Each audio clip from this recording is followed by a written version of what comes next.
পরীক্ষিত মহারাজ বলছেন, গুরুদেব, ভগবান শ্রীকৃষ্ণ নিত্যধামে চলে গেছেন, আর আমিও তো নিত্যধামেই চলে যাব। আমারও তো আজকে 7 দিন পূর্ণ হয়ে গিয়েছে। অতএব ভগবান শ্রীকৃষ্ণ অন্তর্ধানের পরে কোন কোন রাজা আর কতদিন পর্যন্ত এই পৃথিবীতে রাজত্ব করবেন, যদি আপনি একটু কৃপা করে বলতেন, এই কথা শুনলে আমি একটু শান্তি লাভ করতে পারতাম। তখন বললেন যে, শুনো, বৃহদ্দত্তের বংশে রাজারাই এই পৃথিবী রাজত্ব করবেন। বৃহদ্দত্ত রাজা মানে জরাসন্ধুর বাবার কথা বলছেন। বৃহদ্দত্তের রাজার মধ্যে সহদেব এখন রাজত্ব করতেছেন। বৃহদ্দত্তের রাজা থেকে আরম্ভ করে পুরঞ্জন নামক রাজা পর্যন্ত 22 জন রাজা 1000 বৎসর রাজত্ব করবেন। তারপরে আসবে শুঙ্গ বংশীয় রাজা। শুঙ্গ বংশীয় রাজা শুং থেকে আরম্ভ করে নন্দীবর্ধন পর্যন্ত 6 জন রাজা 138 বৎসর পালন করবেন। তারপরে আসবে শিশুনাগ বংশের রাজা। শিশুনাগ বংশের রাজা থেকে আরম্ভ করে মহানন্দ পর্যন্ত 10 জন রাজা 360 বৎসর পৃথিবী রাজত্ব করবেন। তারপরে মহানন্দের বংশতে সুমনা নামক রাজবংশ আরম্ভ হবে এবং সেই বংশে 8 জন রাজা আরো 100 বৎসর রাজত্ব করবেন। এইভাবে কলিযুগের 1598 বৎসর অতীত হওয়ার পরে শুংবংশীয় রাজত্ব সমাপ্ত হয়ে যাবে। তখন চাণক্য নামে এক পণ্ডিতের আবির্ভাব হবেন এবং তখন মৌর্যবংশীয় রাজাগণ রাজত্ব করবেন। মৌর্যবংশীয় রাজা চন্দ্রগুপ্ত থেকে আরম্ভ করে চাণক্য পর্যন্ত বহু আরো 10 জন রাজা রাজত্ব করবেন 137 বৎসর পর্যন্ত। তারপরে শুং বংশীয় রাজারা আসবেন, তাদের 10 জন রাজা 112 বৎসর রাজত্ব করবেন। তারপরে কণ্ব বংশীয় রাজারা আসবেন, তারা 4 জনে 345 বৎসর রাজত্ব করবেন। তারপরে বলি এবং তার ভাই থেকে আরম্ভ করে 30 জন রাজা রাজত্ব করবেন 455 বৎসর। এইভাবে রাজত্ব ক্রম অনুসারে বহু বহু রাজগণের আবির্ভাব হইবে এবং কণ্ব বংশের পরে বলি বংশ, তারপর আয়ুধ বংশ, তারপরে গর্ধ বংশ, তারপরে কঙ্ক বংশ, যবন বংশ, তুরত বংশ, গুরুন্ডি বংশ। এইভাবে একের পর এক রাজাদের কথা বলতে শুরু করলেন।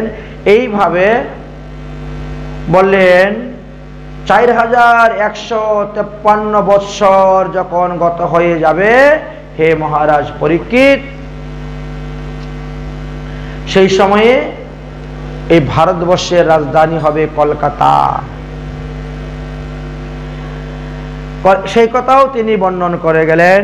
মগধবর্ষের রাজগণ, হে পরীক্ষিত, তোমার জন্ম থেকে আরম্ভ করে নন্দের অভিষেক পর্যন্ত, নন্দ রাজা অভিষেক পর্যন্ত এই সমস্ত রাজগণরা রাজত্ব করে যাবেন এবং ক্রমানুসারে আস্তে আস্তে ব্রিটিশ সরকার আসবেন, যবন সরকার আসবেন।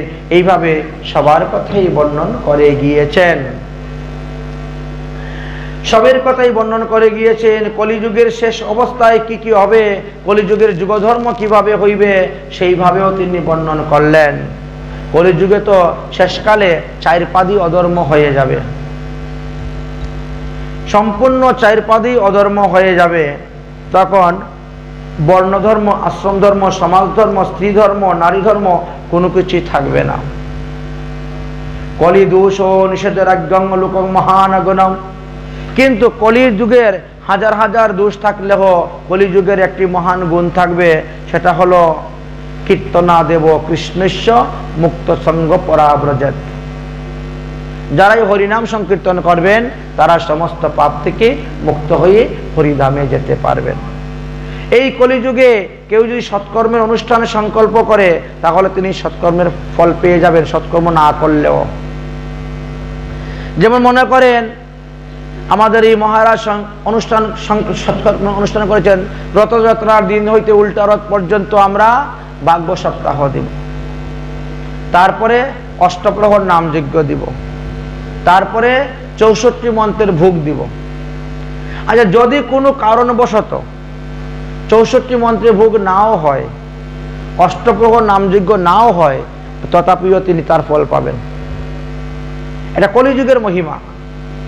কলিযুগে সৎকর্মের অনুষ্ঠানে সংকল্প নিলেই ফল লাভ, করুন আর না করুন। কিন্তু অসৎ কর্মের সংকল্প নিলে পাপ হবে না, যদি আপনি কায়মন বাক্যে সেটা না করেন। এই জন্য কৃত্যে ধ্যানতে বিষ্ণু তেতায়াম যজ্ঞ মুখতে দাপরে পরিচর্যায়াম কলৌ তদ হরি সংকীর্তনাথ। সত্যযুগের মানুষ হাজার হাজার বছর তপস্যা করে যে পুণ্য ফল লাভ করতে পারে নাই, ত্রেতা যুগের মানুষ শত শত যজ্ঞ করে যে পুণ্য ফল লাভ করতে পারে নাই, দাপর যুগের মানুষ আজীবন পূজা অর্চনা করে যে পুণ্য ফল লাভ করতে পারে নাই, কলিযুগের মানুষ তো অষ্টপ্রহর নাম সংকীর্তনের দ্বারাই সেই পুণ্য ফল লাভ করতে পারবে। এই জন্য কলিযুগকে বলা হয়েছে সমস্ত যুগ হইতে শ্রেষ্ঠ যুগ। অতএব কলি যুগের মতন শ্রেষ্ঠ যুগ আর নেই। হে মহারাজ পরীক্ষিত, আমি তোমাকে সমস্ত ভাগবত ধর্মের কথা বর্ণন করে দিয়েছি। এবার আমার মহাপ্রস্থান, 7 দিন সময় হয়ে গেছে, সম্পূর্ণ ভাগবত তোমাকে বলা হয়ে গেছে। তুমি মনে মনে চিন্তা করবে যে আমি জন্মগ্রহণ করিই নাই, আমি রাজা ছিলামই না, আমি একজন ভগবানের ভক্ত, অতএব ভগবানই হলো আমার, আমি হলাম ভগবানের, এছাড়া কেউ আর আমার নেই। ভগবানই আমার মাতা, ভগবানই আমার পিতা, ভগবানই আমার বন্ধু, ভগবানই আমার সখা, তিনি ছাড়া আমার কেউ নেই। এইভাবে চিন্তন করে তুমি ভগবানের চিন্তন করো। ভগবানের চিন্তা করতে করতে তুমি ভগবানকে লীন হয়ে যাও। দেখো তোমার অভিশাপগ্রস্ত তক্ষক এসে তোমাকে কিছুই করতে পারবে না। এই তক্ষক ধ্বংসনেও তোমার মৃত্যু হইবে না। পরীক্ষিত মহারাজ বলে ঠিক আছে গুরুদেব, তাহলে আমি তাই করব। সুখদেব বললেন তাহলে আমি মহাপ্রস্থান করি, এবার আমি চলে যাই। চলে যাবেন? এতদিন আপনি আমাকে হরিকথা শ্রবণ করাইলেন, আপনাকে একটু পূজা করি তাহলে। এই জন্য তিনি উঠলেন, উঠে ব্যাসদেবের পূজা করলেন, সুখদেবের পূজা করলেন। আমরা কিন্তু সেই পূজাটা শেষের বেলা করব। এখন যদি পূজা করি তাহলে বাকি পাঠগুলো আমরা এখনো শ্রবণ করতে পারবো না। এই জন্য এখন আমরা পূজা করব না, শুধু খালি তিনি যে পূজা করছিলেন সেটাকে আমরা স্মরণ করে যাচ্ছি। তিনি তখন সুখদেবের পূজা করলেন। পূজা করার পরে সুখদেবের চরণে কি প্রার্থনা করেছিলেন? কি প্রার্থনা করেছিলেন সুখদেবের চরণে? হরি কা কথা শোনানে বালা, তুমি আমাকে 7 দিন হরি কথা শোনালে, হরি নাম শোনালে, হরির গুণগান শোনালে, কিন্তু আমি তো সর্বস্ব ত্যাগ করে চলে এসেছি, আমার দেওয়ার মতো তো কিছুই নেই, আমি শুধু খালি প্রণামটাই করে যাচ্ছি, আর কিছু তো দেওয়ার নেই, তাই শুধু খালি প্রণাম করে যাচ্ছেন। हरि का कथा सुनाने वाले, प्रभु का नाम सुनाने वाले, प्रभु का लीला सुनाने वाले, तुमको लाखों प्रणाम, तुमको लाखों प्रणाम। हरि का कथा सुनाने, हरि का कथा सुनाने वाले, प्रभु का नाम सुनाने वाले, प्रभु का लीला सुनाने वाले, तुमको लाखों प्रणाम, तुमको लाखों प्रणाम, तुमको लाखों प्रणाम। हम ढूंढे रही ते बन में, तो बेटी ते तन में, हम ढूंढे रही ते बन में, तो बेटी ते तन में, ओ राह बताने वाला, ओ मार्ग दिखाने वाला, तुमको लाखों प्रणाम, तुमको लाखों प्रणाम। हरि का कथा सुनाने वाले, प्रभु का नाम सुनाने वाले, प्रभु का लीला सुनाने वाले, तुमको लाखों प्रणाम, तुमको लाखों प्रणाम, तुमको। हम लेकर विष का प्याला, जा रही थी जम का द्वारा, हम लेकर विष का प्याला, जा रही थी जम का द्वारा। और बताने वाले, ओ अमृत पिलाने वाले, ओ सुधा सुनाने वाले, ओ सुधा पिलाने वाले, तुमको लाखों प्रणाम, तुमको लाखों प्रणाम, तुमको लाखों प्रणाम। हरि का कथा सुनाने वाले, प्रभु का नाम सुनाने वाले, प्रभु का लीला सुनाने वाले, तुमको लाखों प्रणाम, तुमको लाखों प्रणाम।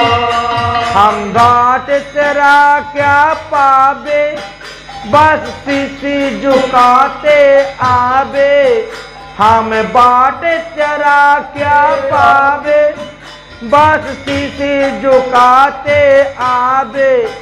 ओ प्रेम लुटाने वाले, ओ प्रेम पिलाने वाले, ओ सुधा पिलाने वाले, सुधा पिलाने वाले, तुमको लाखों प्रणाम, तुमको लाखों प्रणाम, तुमको लाखों प्रणाम। हरि का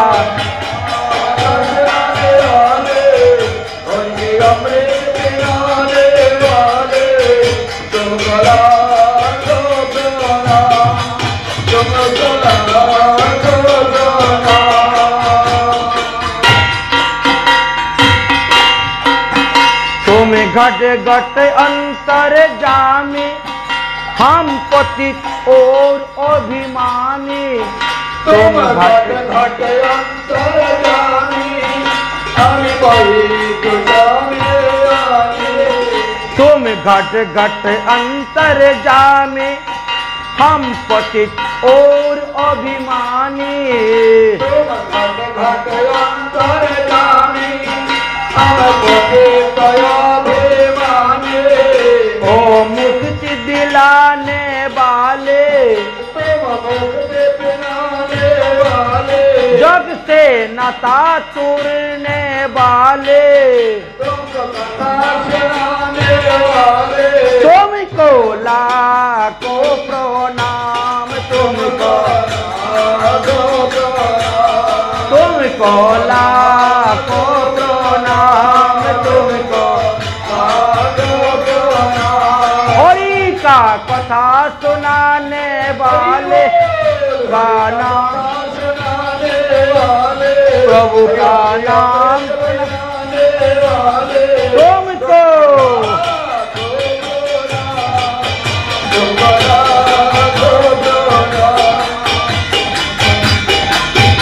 बोलो सुखदेव गोस्वामी पाद की। सुखदेवेर महाप्रस्थान হয়ে গেল, সুখদেব চলে গেলেন, কিন্তু মুনি ঋষিরা এখনো বসে আছেন। আমরা দেখব পরীক্ষিত মহারাজ কিভাবে নিত্য ধামে গমন করেন। এত লোকের ভিড়ের মধ্যে তক্ষকনাগ আসবে কোন দিকে, কেমন করে আসবো দেখব। বড় বড় মল্লবীর সব পাহারা দিচ্ছেন। তক্ষকনাগ বড় চিন্তার মধ্যে পড়ে গেলেন, এত লোকের ভিড়ের মধ্যে আমি যাই কেমন করে। এই জন্য তক্ষকনাগ কি করলেন, তিনি নকল রূপ ধারণ করলেন।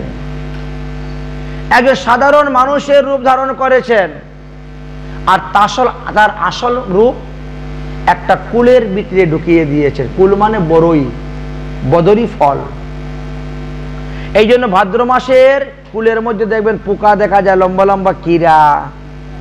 দেখেছেন কখনো? এই ভাদ্র মাসেই তো পরীক্ষিত মহারাজ মারা গিয়েছিলেন।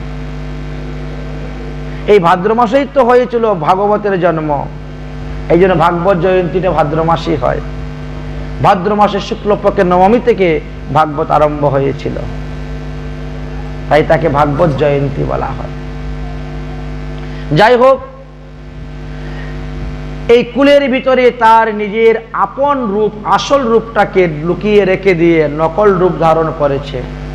বড় একটা ঝুড়ি নিয়েছে, ঝুড়ির ভিতরে ফল, বহু প্রকার ফল নিয়ে মাথায় করে যাচ্ছেন। পরীক্ষিত মহারাজের কাছে যাবেন, তিনাকে ফল দিবেন, অথবা যারা মুনি ঋষি আছেন তাদেরকে ফল দান করবেন। আচ্ছা, এই অবস্থায় যদি কেউ যায় তো কোনো দারোয়ান তাকে আটকাবে? তার মধ্যে সাধু বেশ, কোনো দারোয়ানে তাকে আটকাবে না, রওনা হয়েছেন। ঠিক সেই সময়ে কশ্যপ নামক এক দ্বিজ ছিলেন, এক বিপ্র। তিনি সাধন ভোজন করে তিনি এই শিক্ষা লাভ করেছিলেন যে তিনি সাপের কামড় দিলে তিনি লোককে বাঁচাতে পারেন। এই যে তিনি চিন্তা করলেন, তক্ষক নাগ যখন পরীক্ষিত মহারাজকে কামড় দিবে আমি তিনাকে বাঁচিয়ে নিব। তিনি রওনা হয়েছেন আসার জন্য। তক্ষক নাগও যাচ্ছেন। দুইজন দুই রাস্তার মধ্যে এসে সামনাসামনি হয়ে এক রাস্তা ধরে যাবেন, মুখামুখি। তক্ষক নাগ জিজ্ঞেস করছে, ও ব্রাহ্মণ ঠাকুর, কোথায় যাচ্ছেন? বলে, আমি যাচ্ছি পরীক্ষিত মহারাজের কাছে। কেন? বলে, ওনাকে নাকি তক্ষক নাগে ধ্বংসন করবে, তো আমি তিনাকে বাঁচিয়ে দিব, এই জন্য যাচ্ছি। মহারাজ, আপনি জানেন না তক্ষক নাগের বিষের মধ্যে যে কি শক্তি। এই তক্ষক নাগ যাকে বিষণ করে, মাইক দিব, মাইকটা দিব কাছে, আপনাদের কাছে মাইক দিলে ভালো হয় না? একটু একটা মাইক দিয়ে দেন, আরো ভালো হবে। মহারাজ, এই তক্ষক নাগের বিষ আপনি জানেন না। এই তক্ষক নাগ যখন ছুবল মারবে, সঙ্গে সঙ্গে তার শরীরে আগুন লেগে যাবে, শরীর ভস্মীভূত হয়ে যাবে, ছাই হয়ে উঠতে শুরু হয়ে যাবে। এতটুক শক্তি তক্ষক নাগের বিষে। সর্বনাশ। তথাপিও আমি তাকে বাঁচাতে পারবো। বলে, কেমন করে? বলে, যদি এক মুষ্টি ছাই পেয়ে যাই। পরীক্ষিত মহারাজের শরীরের এক মুষ্টি ছাই যদি আমি পাই, সেই ছাই ধরেও আমি যেই পরীক্ষিত সেই পরীক্ষিত রাজা মানিয়ে ফেলবো। অতরূপ সাধন ভোজন করে তপস্যা করে সিদ্ধি লাভ করেছেন তিনি। এই জন্য আমি যাচ্ছি পরীক্ষিতকে বাঁচানোর জন্য। মহারাজ, আপনি এক ব্রাহ্মণ হয়ে আরেক ব্রাহ্মণ অপমাননা করবেন কেন? আর সিংহমুনি যে অভিসম্পাদ দিয়েছেন, সপ্তম দিবসে দংশনে মৃত্যু হবে, তার শরীর পুরো ছাই হয়ে যাবে, আপনি তাকে জীবিত করে দেন, তাহলে তো সেই ঋষির তপস্যা, ঋষির অভিশাপ নষ্ট হয়ে যাবে। অতএব আপনার এখানে যাওয়া উচিত নয়। আপনি যাচ্ছেন কিসের জন্য? ধন সম্পত্তির লোভের জন্য তো যাচ্ছেন। আমি যদি পরীক্ষিতকে বাঁচাতে পারি, পরীক্ষিত আমার প্রচুর পরিমাণ ধন সম্পত্তি দিবে, সারা জীবন বসে বসে খেলেও আর ফুরাবে না। মহারাজ, আপনি বাড়ি চলে যান, আমি আপনাকে সেই ধন সম্পত্তি দিয়ে দিব। আপনার 7 পুরুষের মধ্যে কেউ কোনো যজমানি করতে হবে না, ভিক্ষা করে খেতে হবে না, আপনি চলে যান। কেন তুমি এত অভিপ্রায় দেখাচ্ছ? বলে, আমি সেই তক্ষক। তাই নাকি? বলে, হ্যাঁ।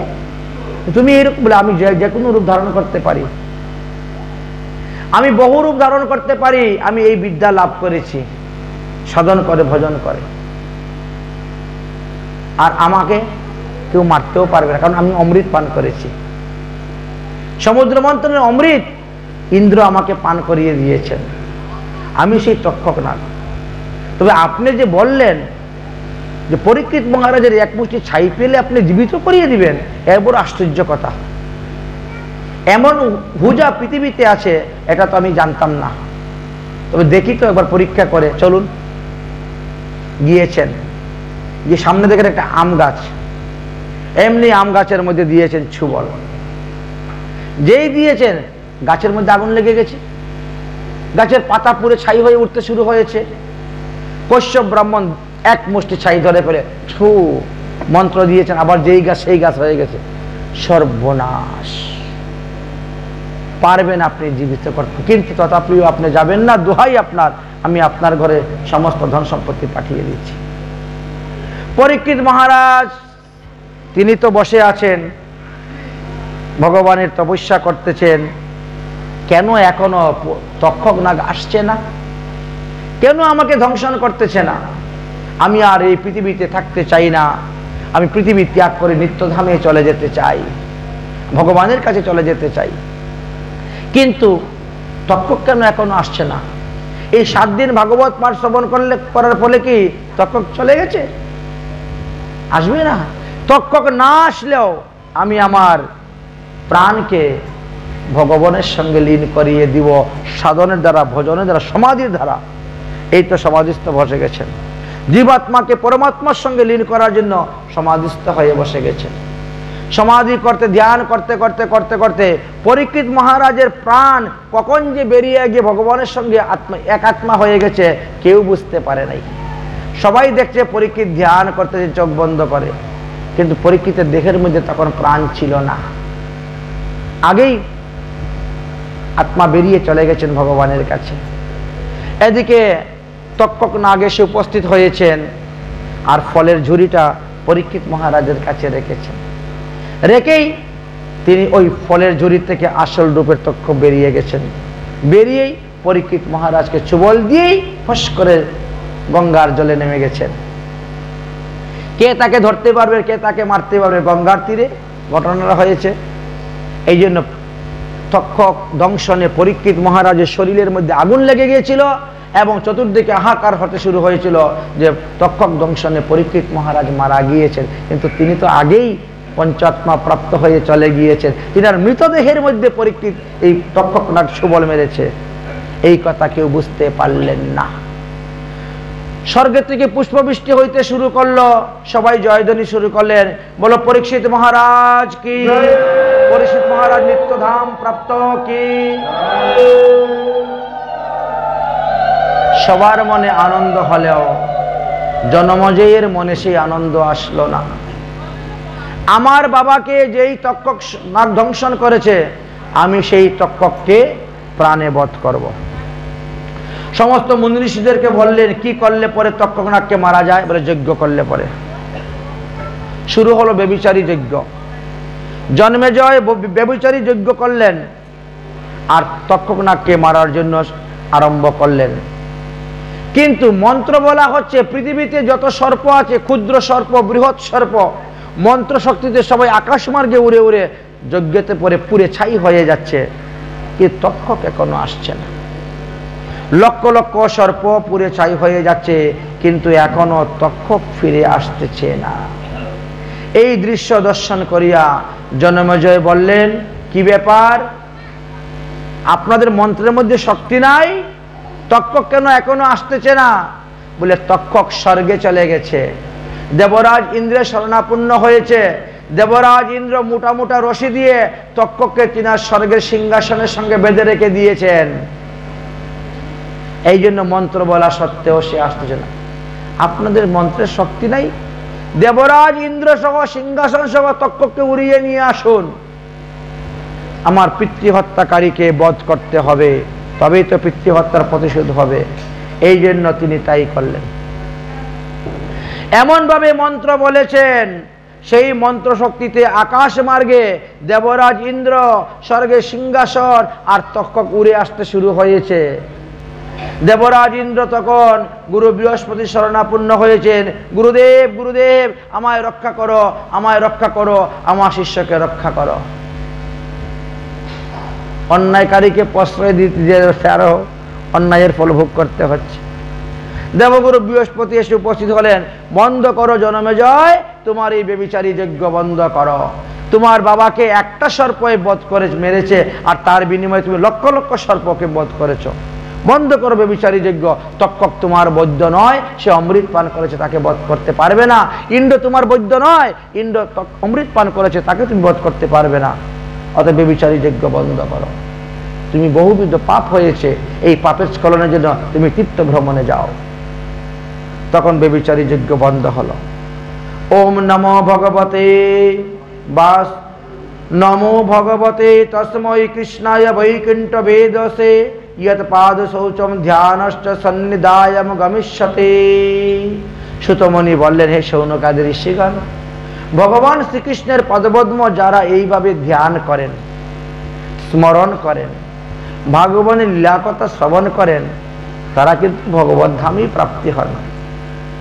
তাদেরকে আর অন্য ধামে যেতে হয় না, তাদেরকে আর মাতৃগর্ভে আসতে হয় না, তাদের জন্ম মৃত্যু নিবারণ হয়ে যায়।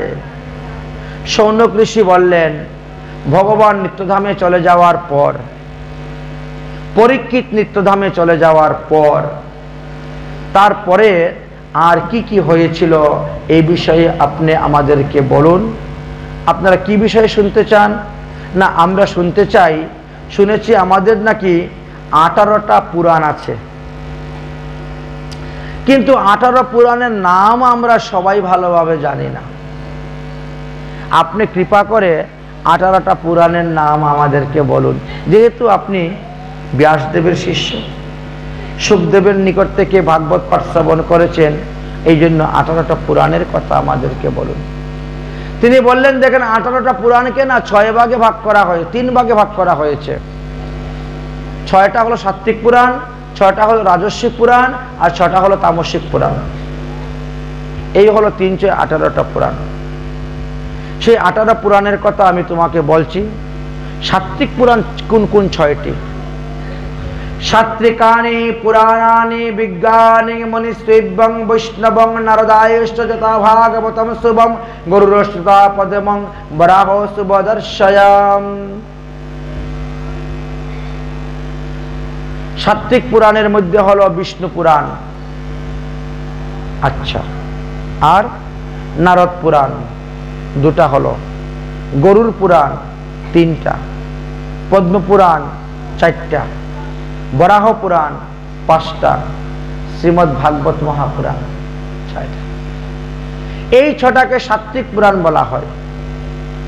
এই 6 পুরাণের মধ্যে ভগবান বিষ্ণুর লীলা কথাই বর্ণন করে গিয়েছেন, ভগবান বিষ্ণুর সেবা পূজার কথাই বর্ণন করেছেন, তার প্রসাদ গ্রহণ করার কথাই বলেছেন। আচ্ছা, তাহলে রাজস্বিক পুরাণ কোন 6টা? ব্রহ্মাণ্ড ব্রহ্ম বৈবর্ত মার্কণ্ডীয় তথৈবশ্চ ভবিষ্য বামনং ব্রহ্ম রাজস্বানি নির্বিধতে।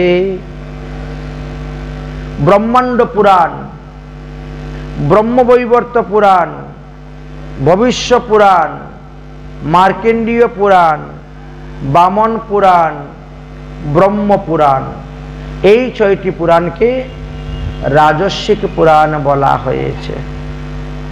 তাহলে তামসিক পুরাণ কোন কোনটা? এই রাজস্বিক পুরাণে মহাদেবের মহিমার কথা, গণেশের মহিমার কথা, কার্তিকের মহিমার কথা বর্ণন করে গিয়েছেন। এই পুরাণগুলো যারা পড়ে তারা মনে করে মহাদেবী স্বয়ং ভগবান। সবার আগে গণেশের পূজা করতে হবে, তার আগে কারো পূজা করা যাবে না। এইবার তোমাকে তামসিক পুরাণের কথা বলি। তামসিক পুরাণ মৎস্য কুর্ম তথা লিঙ্গ শৈবং স্কন্দ তথৈবশ্চ অগ্নিশ্চ সুরঙ্গীনাম তামসিং নির্বিদতম।